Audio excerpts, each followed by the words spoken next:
Sihan and Ilham have an emotional and bitter conversation. While recalling the memories of the past, Sihan tells her how Elf, Ilham's sister, had opened her heart for the first time that night and cried. It was that same night when love for Elf awakened in Sihan's heart. He explains that he does not know exactly how Elf died. When he regained consciousness, he was told that Elf was sick and had a fracture in her leg, which is why she could not speak. But when he reached home, he found out that she was no longer in this world. He was given a letter in which it was written that Elf had committed suicide to save Sihan's life. Overcome with severe mental anguish, Sihan tells Ilham that if she considers him a murderer, she should kill him. He will forgive his own blood because that way he will finally find peace. Ilham replies that if Elf really committed suicide, then why doesn't he kill himself? Sihan answers that he is living with Elf's heart inside him and cannot kill himself. Later, when she is alone, Ilham thinks that the person who seemed like a murderer to her just yesterday now looks like a broken, mad man. She wonders if this is another one of Sihan's new traps. On the other side, the owner of the guest house and their employee Wazir are arguing because of calls from creditors.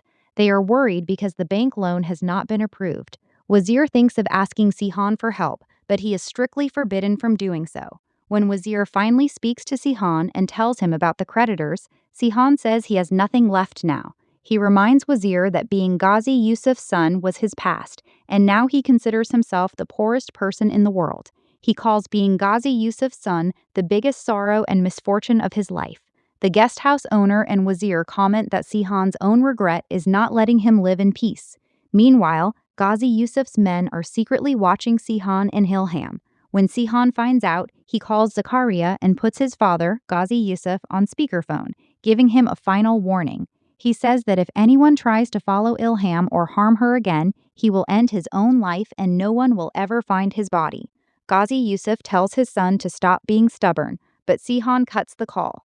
After that, Ghazi Yusuf becomes extremely angry with his manager Zakaria, asking why he didn't keep the surveillance team hidden properly. Zakaria apologizes. Ghazi Yusuf says that Sihan is the dearest to him, and as long as that girl, Ilham, is there, Sihan is not going anywhere. He orders Zakaria not to take any action until the next order. Sihan goes to Ilham again and urgently tells her to leave the place immediately and return to Turkey because her life is in danger. Ilham angrily says that she is not Elf but Ilham and accuses Sihan of trapping Elf in a web of love for his own survival and selfishness. Sihan denies the accusation. When Ilham insists on hearing the truth, he takes out his phone and starts recording a video. In the video, Sihan confesses that he knew he had a heart condition and that his blood group, AB negative, was very rare. When he found out that Elf had the same blood group, he trapped her in his web. Crying, he says he was only praying to Allah for his own life, but he had no idea that Elf had already made a deal with Allah and given her heart in his name. Sihan declares himself Elf's murderer in the video and says he deserves to be hanged. He tells Ilham to go back to Turkey, upload this video on social media, and after his death, save the heart of Elf that is still beating in his chest. At night, Sihan is sitting outside in severe cold. The guest house employee asks him to come inside, but Sihan says he is fine now. The next morning, when Sihan looks for Ilham, he finds out that she left the guest house early at 8 o'clock. Sihan becomes sad and wonders why she left without telling him. Just then, the employee brings him a letter that Ilham had left behind. In the letter, Ilham writes that after meeting Sihan, she is now convinced that he cannot be Elf's murderer, but she has a complaint that he cannot even fight the person who actually killed Elf.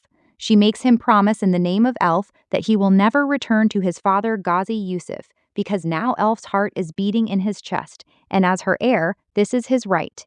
In the next turn of the story, a major conflict arises over property and business matters. There is commotion in Ghazi Yusuf's business circles, and someone is congratulated for getting Ghazi Yusuf's biggest dream project.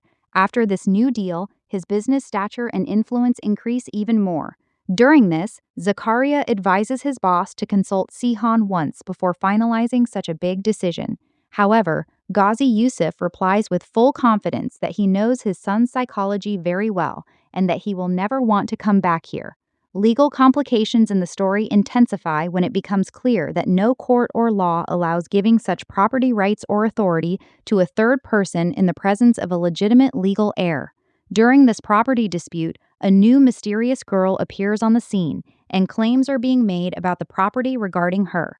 Someone stops her from staying there so that Ghazi Yusuf can easily sell the place. People express surprise and anger at her sudden arrival, wondering where this third girl has come from. Matters become even more serious when the ownership of the property is directly discussed, and the claim emerges that all this property originally belongs to a certain family. Ghazi Yusuf becomes extremely furious and strictly orders his men to get that land back at any cost, no matter what means they have to adopt. Because of this property war and Ghazi Yusuf's anger, a new storm is brewing in the coming days in Sihan's life and in the efforts to get justice for Elf. After Ghazi Yusuf's dream project and the transfer of the property, the real conflict between Sihan and his father arises over authority and the legal status of inheritance. Ghazi Yusuf believes that Sihan will never come back and that he can sell or transfer Sihan's share of the land and property as he wishes. However, according to the law, Ghazi Yusuf cannot give ownership rights or authority of that property to any third party while Sihan, as the legal heir, is still alive. When Ghazi Yusuf tries to sell or transfer the property to someone else's name, Sihan's legal right stands in his way. Meanwhile, a third girl enters the scene who claims her right on the property and says that this land does not belong to Ghazi Yusuf but to her family. Seeing this, Ghazi Yusuf becomes extremely angry because, due to Sihan's silence and this new character, his billion-dollar project and land seem to be slipping away. Ghazi Yusuf resorts to dirty tactics to get the land back at any cost, while Sihan stands like a wall against his father's oppression and illegal occupation. Manager Zakaria also warns Ghazi Yusuf that bypassing Sihan is no longer easy.